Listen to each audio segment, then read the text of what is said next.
We almost always see the finished idea, right? The polished book, the successful company.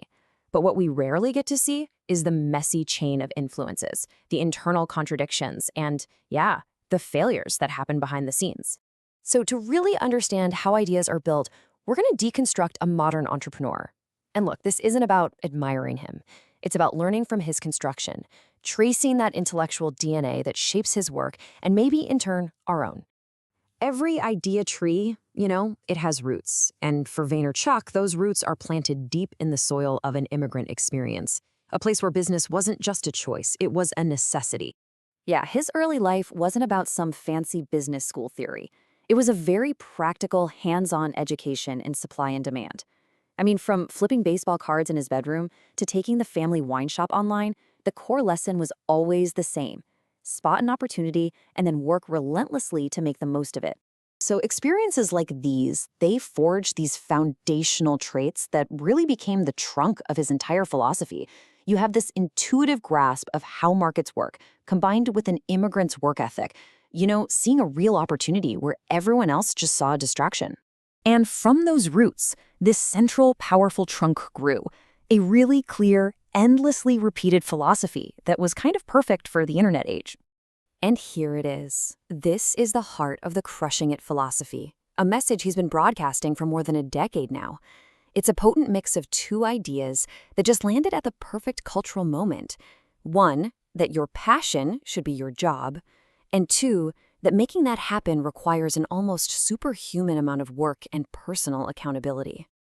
At its core, the promise he's making is actually pretty simple.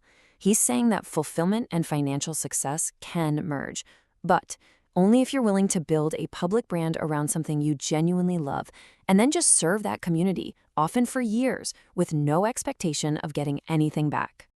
But the most interesting part of any idea genealogy is never the simple, straightforward trunk. It's the branches. It's the contradictions and the tensions that seem to pull the whole thing in opposite directions, but are actually the very things that drive its growth.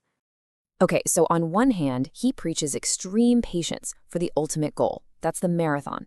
He tells his followers to just give away value for years without expecting a single thing in return. But at the exact same time, he demands this frantic, obsessive speed in day-to-day execution. Those are the sprints. This tension between the long game and short-term action, it's absolutely central to his worldview. Now, you might look at this and think it's just hypocrisy, but it's not. It's the central duality that he openly talks about.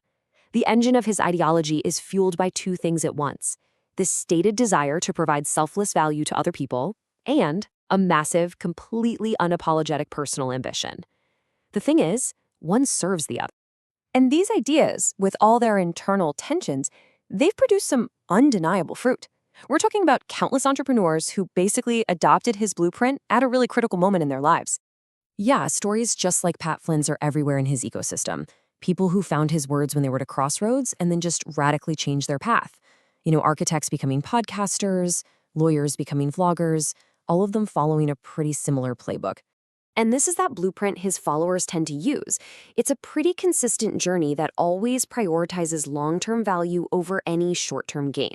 But, and this is a big but, look closely at what it demands. The non-negotiable foundations are always a massive volume of work and a deep, deep well of patience.